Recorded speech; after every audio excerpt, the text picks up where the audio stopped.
හරි අපි බලමු මෝටර් සයිකලයක් යනකොට වංගුවක් ගන්න පොස් සයිකලේ වුණත් එහෙම ප්‍රශ්නයක් නැහැ. ගන්නකොට ඇයිද ඒක ඇලවෙන්නේ? ඇලවුනේ නැත්තම් මොකද වෙන්නේ? හරි. දැන් මේ තමයි මෝටර් සයිකලේ අපිට පේන්නේ දැන් මේ කණුවක් නෙවෙයි මේ මෝටර් සයිකලේ මේ පිටිපස්සෙන් බැලුවම පේන විදිය. මේක යන්නේ මෙහෙම යන්නේ. මෙන්න මේ අතට මේ බෝඩිය තුලට යන්නේ පිටිපස්සේ පේනවා කියලා ගමුකෝ අපි. පිටිපස්සෙන් බැලුවම පේන විදිය. ඒතර මෙතන දැන් මේක වෘත්තාකාර මාර්ගයේ යනවා නම් අනිවාර්යයෙන් මේ ඝර්ෂණයෙන් තමයි මේ කේන්ද්‍රාභිසාරී බලය එන්නේ. කේන්ද්‍රයේ දෙසට යොමු වන සම්ප්‍රයුක්ත බලය. ඊළඟට තව මොනවද තියෙන්නේ මේක මත ක්‍රියා කරන බල අභිලම්බ ප්‍රතික්‍රියාව තියෙනවා. මේකේ බර ක්‍රියා කරනවා. බර ක්‍රියා කරන්නේ ගුරුත්ව කේන්ද්‍රය. මෙතන ගමු G කියලා. මේක තමයි ගුරුත්ව කේන්ද්‍රය. දැන් මේ විදිහට දිගටම යන්න ගියොත් එහෙනම් මොකද වෙන්නේ? මේ ගුරුත්ව කේන්ද්‍රය වටා මේ බලයෙන් ගූර්ණයක්. මේක මේ මෝටර් සයිකලේ ටයර් මත ක්‍රියා කරන බලය. මේ බලය මගින් මේක වටා මෙම ගූර්ණයක් ඇති වෙනවා. ඒ ගූර්ණය නිසා මොකද ඒකට විරුද්ධ ගූර්ණයක් නැහැනේ. ගූර්ණය නිසා මේක මේ පැත්තට පෙරලෙනවා. එතකොට ඒ නිසා මේක ඇලවුනොත් මේක ඇලවුනාම දැන් මේ F කියන බලය මගින් ගූර්ණයක් ඇති වෙනවා.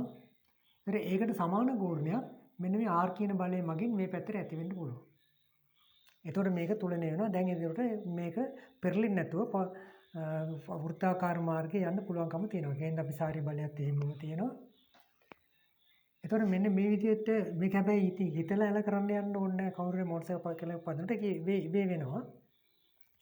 දැන් ඊළඟට මේකේ වේගය වැඩි කරොත් දැන් බලන්න මෙතන මේ G කියන ගුරුත්ව කේන්ද්‍රයට මේකෙන් F වැඩි කිරීම මෙන්න මේ ලම්බ දුර. මේකෙන් ඇති වෙනවා මේ පැත්තට ගූර්ණයක්. ඒකට විරුද්ධ ගූර්ණය ඇති වෙන්නේ මොකද මෙතනදී ගූර්ණය ඇති වෙන්න විදිහක් නැහැ. මේ R කියන අභිලම්බ ප්‍රතික්‍රියාව ක්‍රියා කරන්නේ මේ ගුරුත්ව කේන්ද්‍රය හරහා. එතකොට ලම්බ දුර බිඳුවයි. මේකට ලම්බ දුරක් නැහැනේ. දැන් මෙතනදී මෙන්න මේ පේන්නේ. මෙතන මේ වගේ ලම්බ දුරක් තියෙන නිසා R වැඩි කිරීම මේ දුරෙන් තමයි මේ පැත්තට ගූර්ණය ලැබෙන්නේ. අනිත් කේන්ද්‍රාභිසාරී බලය යන ගූර්ණය වෙන්නේ F වැඩි කිරීම මෙතන තියෙන මේ ලම්බ දුරේ.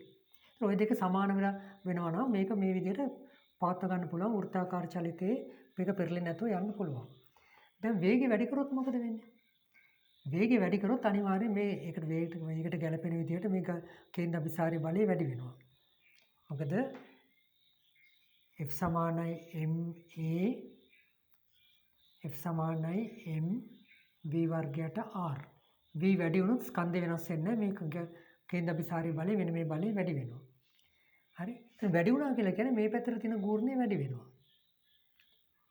ඒ කියන්නේ මේක වටේ මේ පැත්තට තියෙන ගූර්ණය වැඩි වෙනවා. එතකොට පෙරලෙන්නේ නැතුව තියෙන නම් ඒකට සමාන ගූර්ණයක් R මගින් අනිත් පැත්තට ලැබෙන්න ඕන.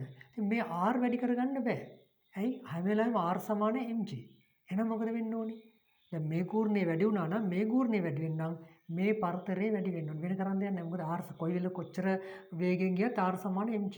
ඊට වඩා වැඩි කරගන්න බෑ R වලට. එතකොට ඒ නිසා මෙන්න මේ දුර වැඩි කරගත්තොත් බලයෙන් ඇතික මොකද ගූර්ණය කියන්නේ බලය වැඩි කිරීම බලය ක්‍රියා රේඛාවට කියන ලම්බ දුර. මේ දුර වැඩි කරගත්තොත් ගූර්ණය වැඩි කරගන්න පුළුවන්. දුර වැඩි කරගන්න තියෙන ක්‍රමය මොකද්ද? දුර වැඩි කරගන්න නම් මේක තව ටිකක් ඇලවෙන්න ඕනේ මෙහෙම. එතකොට මේක ආනතිය අඩු කරගත්තා මෙන්න මෙහෙම ඇලවුණාම මේ පැත්තට තියෙන දුර වැඩි වෙනවා. එතකොට මේ අර වැඩි වුණ ගූර්ණයට සමාන ගූර්ණයක් අනිත් පැත්තට ලබා දෙන්න පුළුවන්. මෙන්න මේ හේතුව නිසා තමයි මෝටර් සයිකලයක් වෘත්තාකාර මාර්ගයෙන් ගමන් කරනකොට ඇලවීමක් සිද්ධ කරගන්නේ. හරි.